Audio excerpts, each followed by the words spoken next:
What is going on there, fellow gamers? RandomEd787 here. It's been kind of a while since I said that, since I don't really do that in my videos anymore. But anyway, back here with another podcast. I'm back with WarriorDan. Today we're going to be giving our thoughts on next-gen consoles because rumors are just coming up like crazy, especially about Sony lately. So we're going to give our thoughts on what the next-gen console should be and our speculations of what may be true or complete bullshit. So, WarriorDan, your thoughts? That's quite an intro, and I don't really have a good one to match. I'll just say I'm the highly caffeinated and equally tired WarriorDan, and I'm looking forward to talking with you about everything that's going to be happening in the next generation and see how right or wrong we are. All right. Yeah, I always love doing the predictions. So, let's see what we should start off with here. I guess we'll just start off with one of the main things that I really want these next-gen consoles to be, the PlayStation 5 and codename Xbox Scarlet, what it's being called. So, obviously, and we kind of talked about this before, we both pretty much agree that these next-gen consoles at a standard need to be 60 frames per second, no less. Yes, I would agree with that. I think 1080p 60 FPS is the minimum, and I would even say that 4K has to be the standard going forward. I think the PS4 and Xbox got a little bit of flack on release that they, especially with Xbox saying, 4K is not really a big deal. That might have been true at the time the Xbox One launched, but I think now with the popularity of 4K TVs starting to really be a thing, I think from a visual angle, they're not going to be able to get away 2-3 years from now with not having 4K compatibility. And 60 FPS, I just feel like that should be a minimum requirement across all systems. Even you, Nintendo, I see you in the corner. Yeah. 4K I think is going to be something that they definitely push. But the main thing that I think they're going to, because the one thing that's going to not be a thing is 4K 60 frames. There's no way they're going to be able to pull that off unless you want to spend like maybe $1,500 or $2,000 on a console, which no one will. Heck, even some of the most high-end PCs still struggle with 4K 60 frames. Sometimes it's still not a standard yet. So I think what they should do, if I were Sony, this is what I would do, and they kind of already do it now. They actually let you pick your settings on certain games. Like, do you want to play dynamic 4K 30 frames or 1080p 60 frames? They should give us those customization options for how we want to play. If you have a really good 4K TV, you can take advantage of that. If you don't, like, I don't have a 4K TV, I just play on a monitor. I'll just say, all right, give me 1080p or 1440p, 60 frames per second. Agreed, but I think we can all agree that 720p 30 frames a second should be gone. We shouldn't even see that as an option on the PS5. That annoyed me on the PS4 that, games even supported 720p. I'm like, I got that in the PS3. I don't want that on my PS4. What's the point in getting a PS4 if the games are all at 720p? I mean, they weren't all at 720p, but the fact that most of them... Well, most of the ones I downloaded all had like 720p as an option. I'd say just leave 720p in the dirt and just jump right ahead to 1080p as like the default. Yeah, we're definitely not going to have that problem again. The only problem I have is the only worry I have is are they going to be able to go up higher than 1080p? Because I really think 1440p should start becoming the minimum standard. Well, here's the thing that I think is going to come to mind when they're manufacturing it.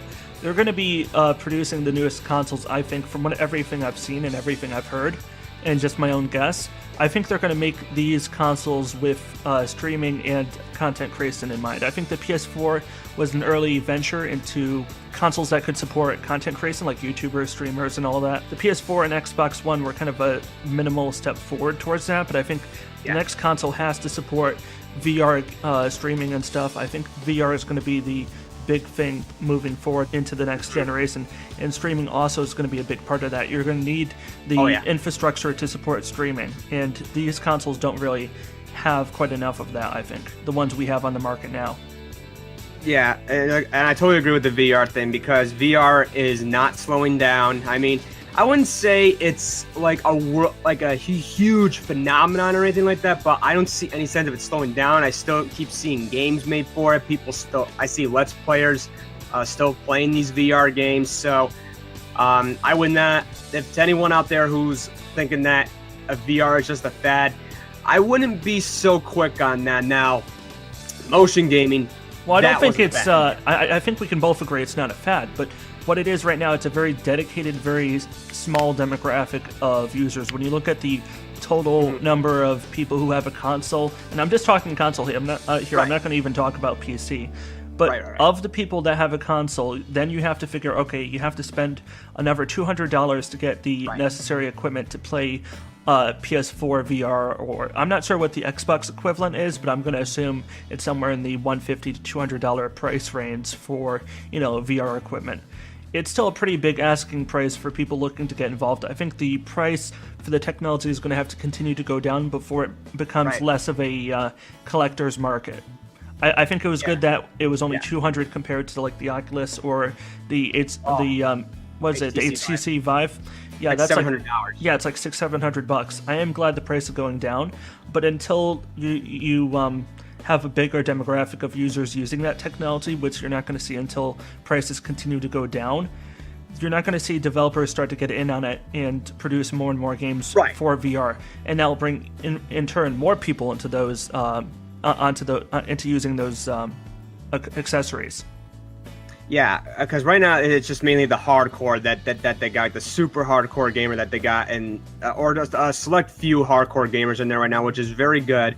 But they want to get really serious about it. They're going to have to get the casual audience in there, which that's going to be a lot more tricky, because I don't know if a casual is going to want to.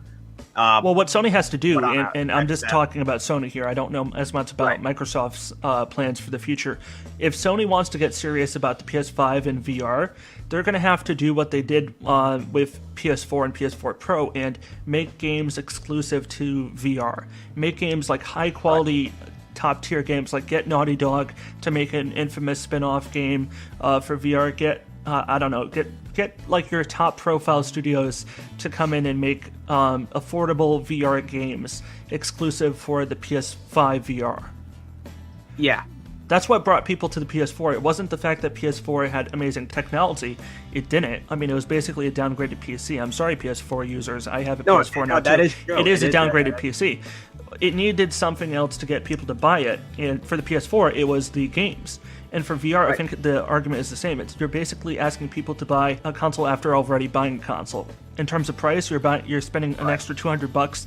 You need a reason for people to buy that. Mm-hmm. And so you're going to need games to attract people. I don't think Sony's done a great job of really making games for that demographic. Oh, for VR, right? Yeah, for VR specifically. Yeah, they're not. They could be doing a little bit better. And I think they will improve that with the PlayStation 5. I could see them pushing on that. The only game I can think of right now, and I'm not a big VR person, but the only exclusive I remember coming recently to VR was the Batman Arkham VR experience. Right. And then I think they also did a not Dead by Daylight, an Until Dawn spin-off, I think, for VR. Yep, but I think they did, yeah. Yeah, but there's not a lot out there, and I think PS5, they're going to have to push a lot more on that, because it's a developing market, but it still has to be developed and cultivated in order to grow into something bigger. There's still a lot of room for growth. Yeah. That's all I have to say on that one. Yeah, but next one I have on here is when it comes to both consoles, another thing that they have to do is they both need to have disk drives. The world just is not ready for an all-digital media yet, because when you look at rural areas in the United States, the internet is absolute garbage. So I don't think they're going to do that, but let me tell you, if they do, there's going to be some pushback. I think they're going to have to wait and see, and I'm going to try not to get... I'm going to have to make one political reference here. I think net neutrality is going to be a problem for them. I think they're going to have to wait and see what the U.S. Supreme Court says, because here's the problem. In the U.S., we already don't have the best internet infrastructure when you compare us to other more technologically developed nations like Japan and other Asian countries. Our internet is not the best. We're still a little bit behind. But now with states restricting what services can use the fastest internet and what can't, I don't think Sony's going to want to, put out a internet-heavy PS5 and risk losing effectively half of their U.S. market. I think they're going to have to wait and see what the Supreme Court says about net neutrality, because that's going to be the go-to standard for U.S. internet infrastructure. And I don't think Sony wants to take a chance right now on whether or not the U.S. is going to have great internet or not. I think they're going to have to wait and see. Yeah. Here's one thing I could actually see happening. Is, okay, they released the base PlayStation 5. It'll have a disk drive. But then when they come out with the slim model, they're going to get rid of it. I wouldn't be too surprised. I could see them doing that, but at the same time, not yet. I think, again, they're going to wait and see what happens in the US for the next year or two, because the US is too big a market for them to risk alienating by going digital only. In a couple years, when things settle down and stuff, maybe, but I don't think, I think that's more of a PS6 idea than a PS5. I still don't think we're there yet.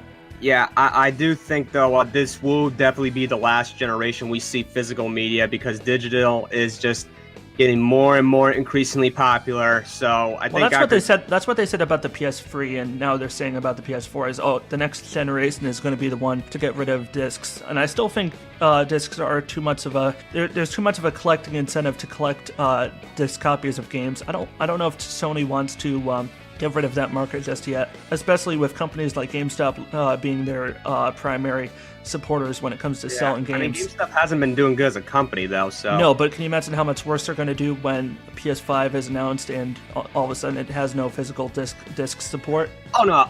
I mean, I'm talking... I don't think Sony wants to stab them in the back just yet. No, I'm talking like when PlayStation 6 eventually happens. I just don't see a physical future with that. Again, I think we're going to have to wait and see what the internet landscape looks like in a couple years. I think the U.S. I think it might be a little too early.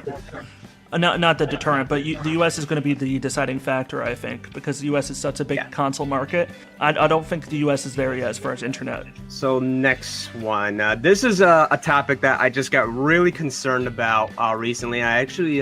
Is it loot boxes? No.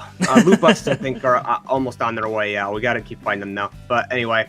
I want to talk about games as service, because I heard Red Dragon talk about something like this with an Xbox Game Pass, and I agree. Microsoft is really pushing Game Pass, and while I won't lie, the service looks like a very good bargain.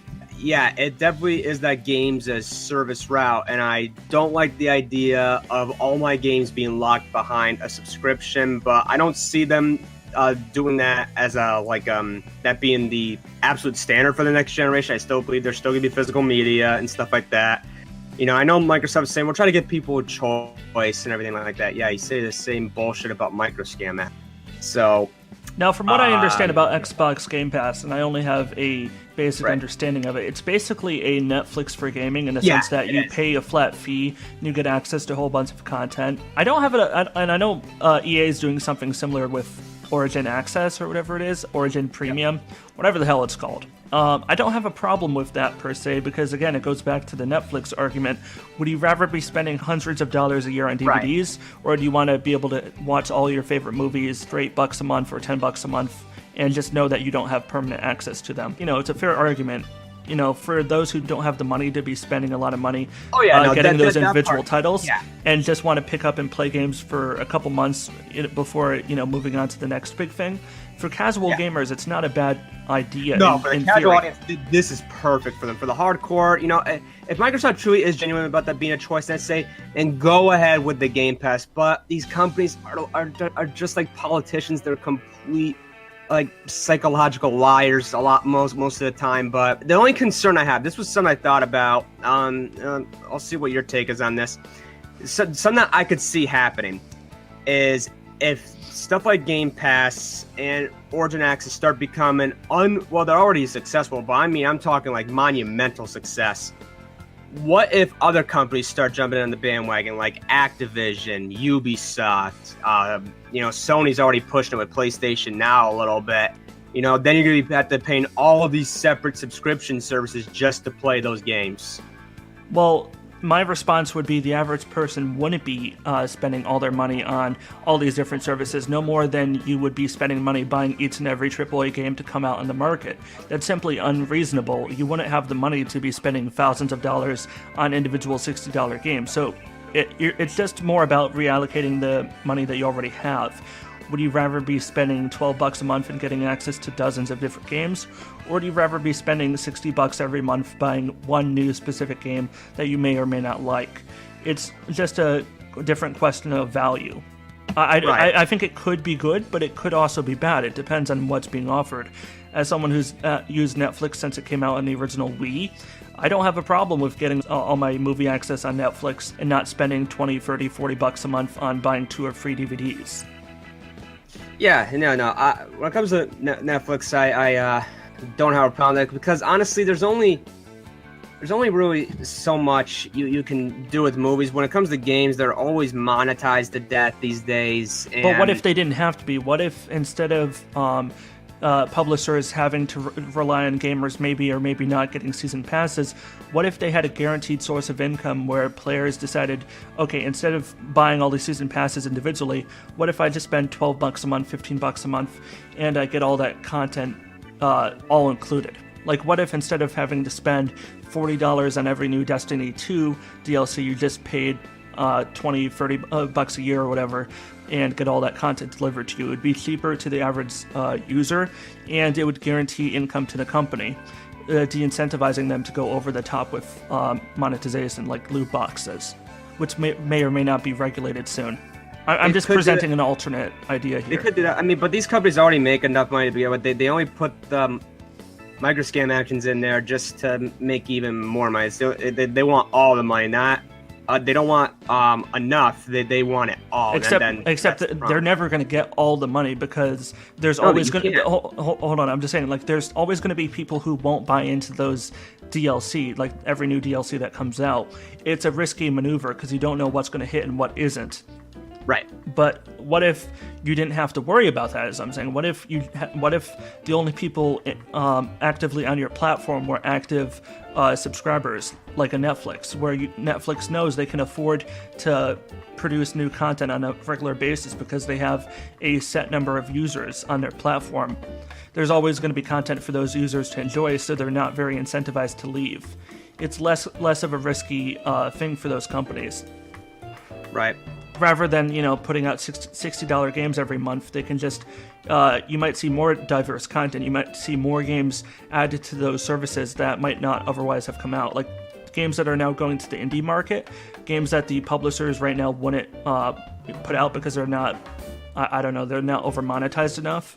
You might see more of those games come back to the AAA market through these services, because it's not like publishers have the time to release, massive games on a monthly basis. But if you have a Netflix for games, if you will, they're going to have to fill that service with more content.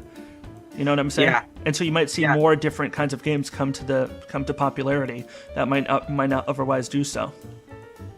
Right. And the only other two concerns I have, I'll just say that, then I'll move on to the next topic. Is the only two concerns I have are increasing the subscription price, because there's no way it's going to remain the same. Yes. And also, are they going to do it like Netflix, where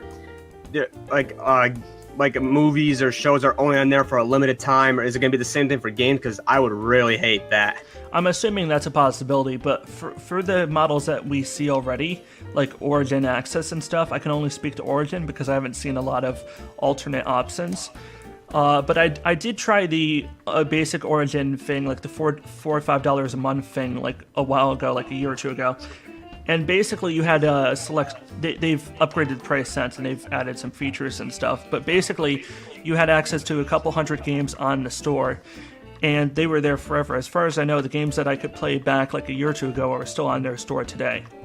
But other services might run it differently, and might kind of what you've described with Netflix. They might phase some stuff in or out.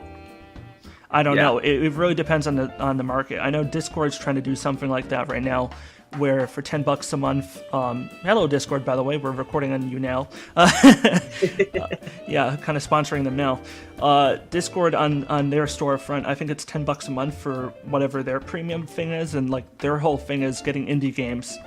So if you like indie games, you can go to Discord and like play a whole bunch of them by paying $10 a month. Okay. I don't know. It's going to depend on who's offering the service. I would be very doubtful of anything EA or Ubisoft come out with.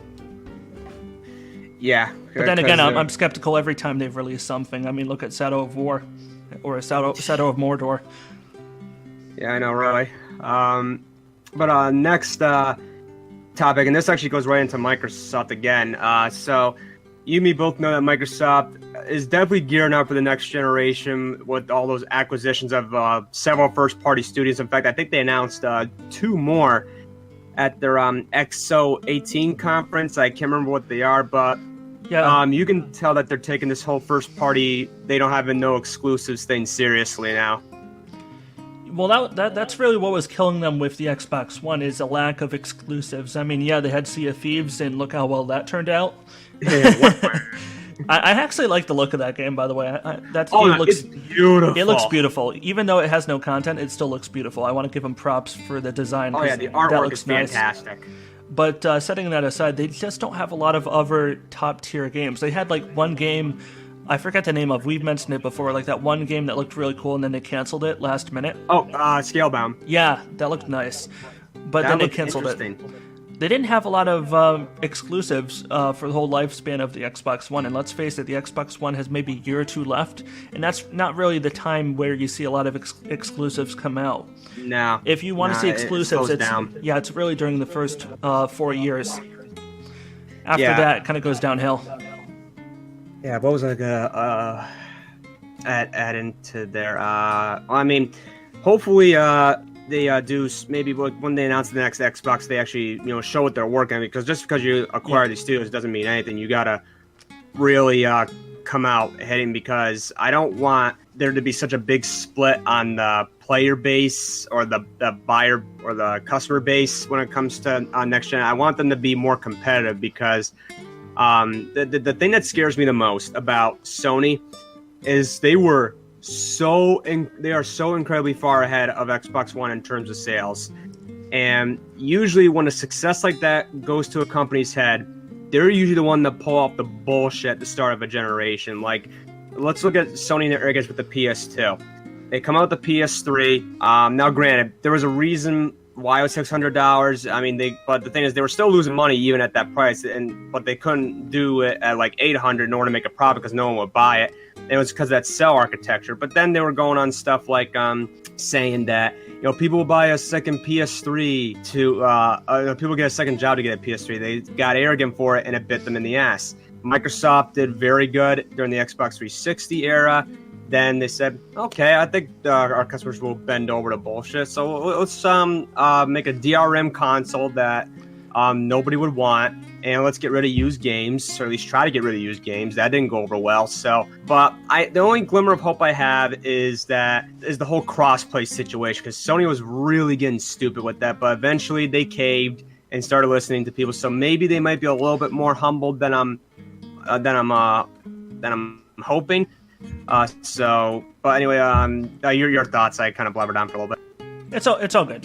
I think we disagree a little bit on what's the number one flaw for Xbox, and I'm just talking Xbox, not Microsoft as a whole. But the problem with Xbox is Microsoft was too busy stroking its own ego. It tried too hard with the whole Xbox and Windows 10 crossplay, to the point that every game on Xbox could be bought on Windows 10. They had no real That's exclusives. one thing I wanted to mention. Yeah, they have to start knowing what the word exclusive means. They gotta stop with this putting everything on Windows, because then there's no point in me having an Xbox. The whole idea of a timed exclusive is inherently flawed, because if it's a timed exclusive, it's not an exclusive for long. It's just for like 90 days or whatever. Like what was it with Tomb Raider? It was like, what, 90 days, 60 days? Yeah, Rise of the Tomb Raider. Yeah, for the third one. They essentially bought that game from the developers, and to make it an exclusive for Xbox. But then 60 days later, they release it on the Windows Store for Windows 10. Yeah, I think they need to stop. I'm okay with some games being on Windows 10 and Xbox. I don't mind that, and I don't mind the idea of crossplay. But I think, to a certain point, you need to have console exclusive games, because at that point, why shouldn't I just buy spend the extra $200 and buy a decent Xbox One level PC? I can do a lot more with a PC than I ever could with an Xbox. Exactly, and I really hope they get that through the head. But I just got this funny feeling they won't. Because one thing I could definitely tell you is that their games on Windows are definitely, I don't think they're successful at all because of the Microsoft or the Windows Store, because I hear it's pure garbage. I know Phil Spencer addressed that and says he's going to work hard on getting that fixed, but we'll see what happens on that. But we'll see. I'm still on Windows 8.1, so I don't care. All right, so we got 2 more topics here. This time we're going on with Sony. So I don't know if you heard about this patent recently. In fact, actually, let me type this in real quick, just so I don't get lost, because I have brain farts constantly. So the first one I want to talk about is this new Sony patent that just came out. And I talked about this on my channel. That suggests that the new controller for the PS5 actually may have a touch screen. And I think you make them, well, I don't know, because you just got a PS4, but I could definitely tell you that the touchpad on the DualShock 4 was completely pointless. Yes. I don't know why they put it on there. I mean, it showed promise at first, like with games like Killzone, Shadowfall. Heck, even GTA 5 took good advantage of it. But games like Infamous Second Son completely used it as a gimmick. I remember yeah, that. you got Second Son, so you probably know what I'm talking about. I do. Yeah, it's a complete gimmick. There's no reason for that game to be using the touchpad the way it is. That thing could have had so much potential, but instead it's never used, and as a result, it drains the fucking battery so quick on that thing that I'm constantly plugging in my controller to charge it. It's ridiculous.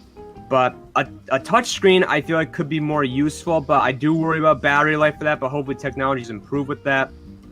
And one of the things I said in my video is that I think the touchscreen could be very useful for is, say, stuff like notifications from PSN. Like maybe you could read a small message on the touchscreen. I think that would be very useful stuff. It would be a little hard to fit it on there, but I think Sony can make it work. They would probably just have to make the controller a little bit bigger. Yeah, I mean, I don't see the link that you're talking about, so I don't know if you sent it to me or not. So I can't speak to the actual patent. Right. But just speaking about PS4 as a whole, from my limited experience playing on PS4, because I only got one like a week or 2 ago. Yeah. I'm not a big fan of the touch controls. It's very sensitive. Like if I don't touch it in exactly the right spot, and I know that sounds sexual when I say it like that, but when I touch it in exactly the right spot, it vibrates heavily. Ooh, oh boy, this is getting interesting. Oh yeah, but it's just way too sensitive, and I gotta say the sound speakers in the back sound terrible. I don't know if it's you, but like the sound in the back, like the little sound effects, when they're way too loud whenever I first tried it out. When I was playing Infamous Second Son to test out the PS4, it made it sound so loud I think it woke my cat out of a dead sleep. Oh, you're talking about the sound of the controller, right? Yeah, the controller. Like yeah, you can turn that off, right? Oh, I did. That's the first thing I did when I realized it was on. But I like the idea of having like almost like a motion control element to it. Like with Infamous Second Son, you had to like turn the controller in a certain way to activate the spray can and stuff. I mean, I could see ways that motion could be cool, but for me, if I want motion controls, I'll go play on a Nintendo. I don't want to play a PS4 for that, so I'm a little bit biased in that regard. I don't mind the idea of having. You said in the patent there was a screen, like we're talking like the Switch or the Wii U. Are they looking for like a Wii U design, you think? Kind of, but not really, because I mean, obviously you're not going to be able to play a game on this touchscreen thing, but I feel like it's going to be a more minimalistic approach to it. Like I said, with notifications, I feel like that could be useful, or you could see who's online or something like that by scrolling through the touchscreen. That might not be a bad idea. Kind of move, like what you're saying, move all the. I just started thinking about that now and how that would work. Like move all the PSN stuff, like the direct messaging and all the social components over to the controller. Super useful.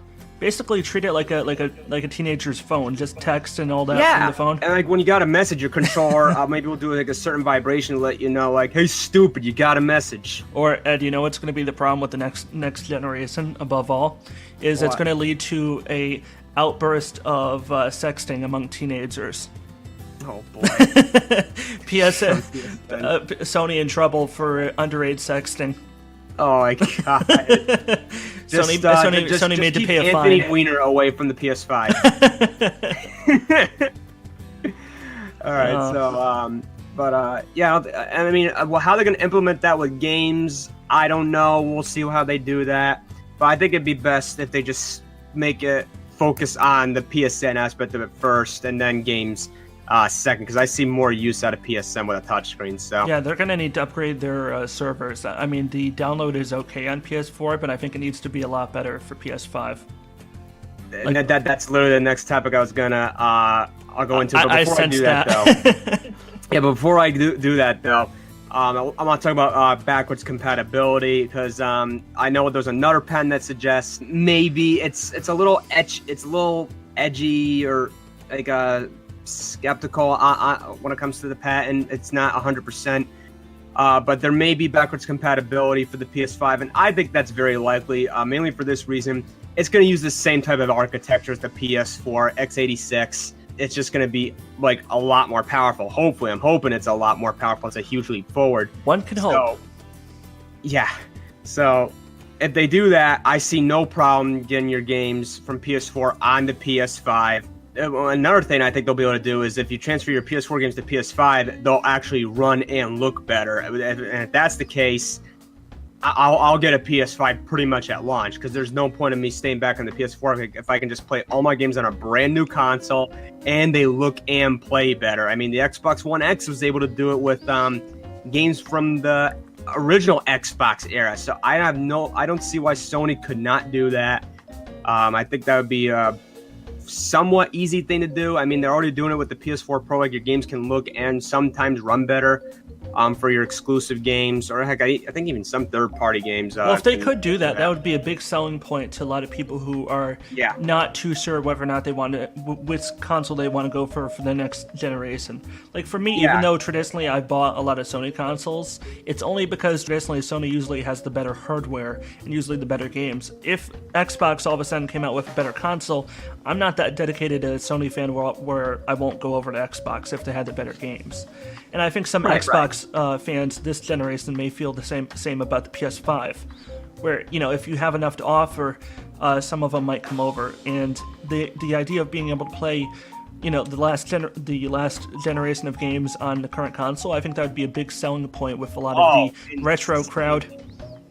Yeah, because that's one of the main reasons a lot of people have a tough time buying consoles at launch. It's really only the really die-hard fans that usually go at launch.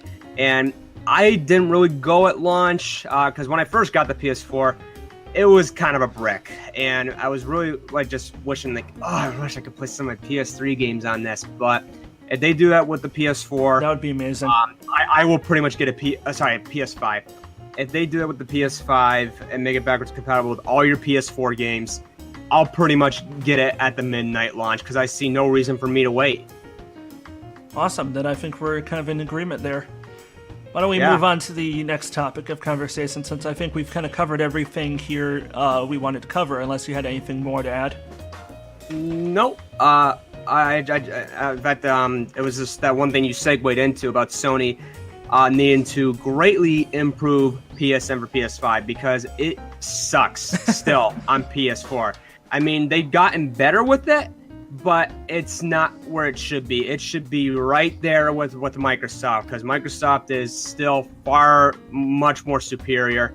Sony cannot fuck this up again for the PS5. In fact, I think what they're going to need to do, they're going to need to rebuild PSN from the ground up. I don't think they can just keep using the same thing. The infrastructure just doesn't support these bad download speeds. I think they just need to completely Didn't Sony just bring on someone new to take over the PSN aspect of their company, not that long ago? Yeah, I think so. Yeah, I think someone did take over. Yeah, I think, and I could be wrong, but I think that position was filled fairly recently with the goal of redoing that whole infrastructure. So clearly, Sony bringing in someone to kind of bring the PSN to the next level. That's the only thing I know is they were talking about doing some kind of infrastructure work. I don't know if it's to the degree that you're talking about, but clearly Sony's, thinking along similar lines. Yeah, because they can't fall behind on this again. Because I don't know if gamers are going to be forgiving 2 times in a row.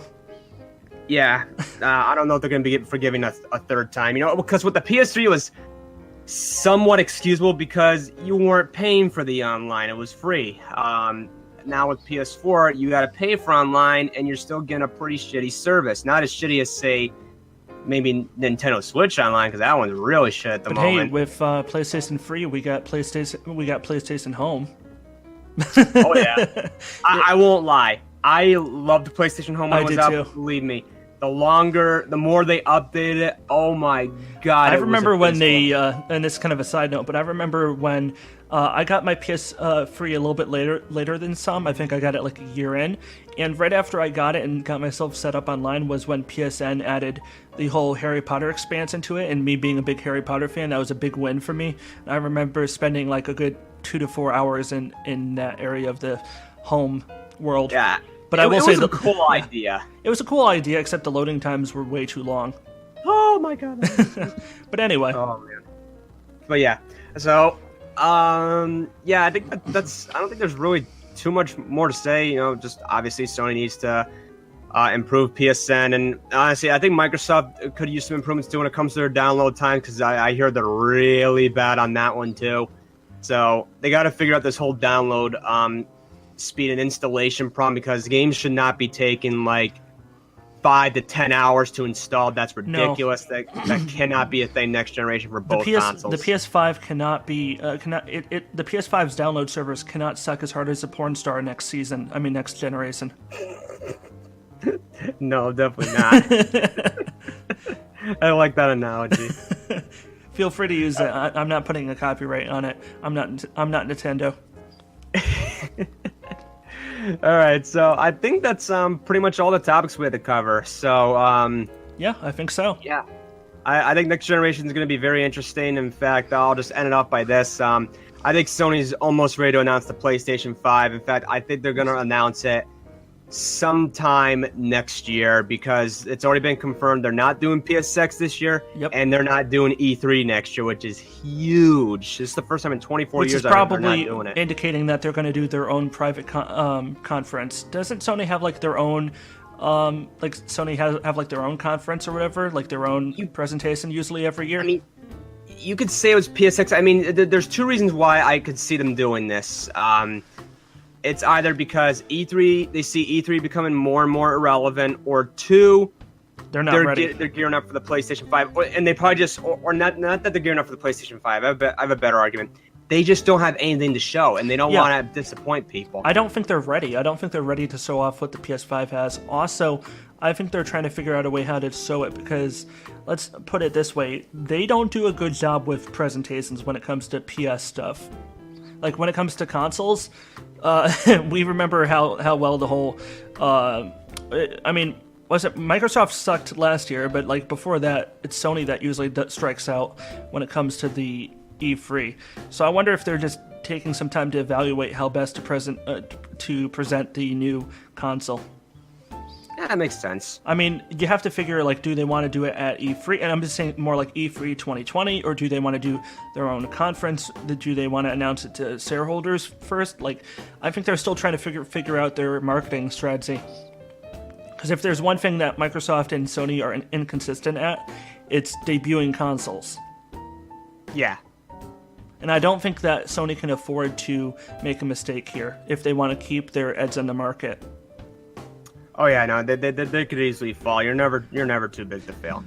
So, yeah, I think that sums up YouTube too. Pretty much. Hey Felix, how's it going? Yeah, PewDiePie. So yeah, I think that's it. I mean, was there anything else you wanted to talk about? Nope, that is pretty much it. I think we got our thoughts in. I'm definitely getting excited for next generation. I'm very interested to see what we're going to be getting. Would you buy a PS5 even if it was $600?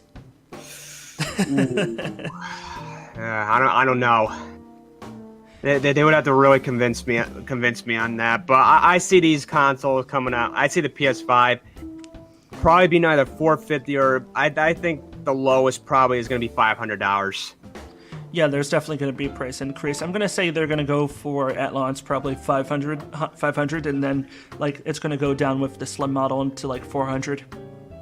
Yeah, I see that being the case, because these are going to be pretty beefy machines. So anyway, I guess we can end it right there. I'll give my actually no, I'll let you do your outro first. Okay, very generous of you. This is the now under-caffeinated Warrior Dan, ready to sign out and call it a day. So I'll turn it over to you. Alrighty. Thank you for watching, fellow gamers. And let's comments below. What are your thoughts on next generation? What are your predictions? Let us know. And also be sure to hit that like button like you absolutely mean it, and the subscribe button as well. It's totally free. I'm RandomEd787, and as always, game on, my fellow gamers.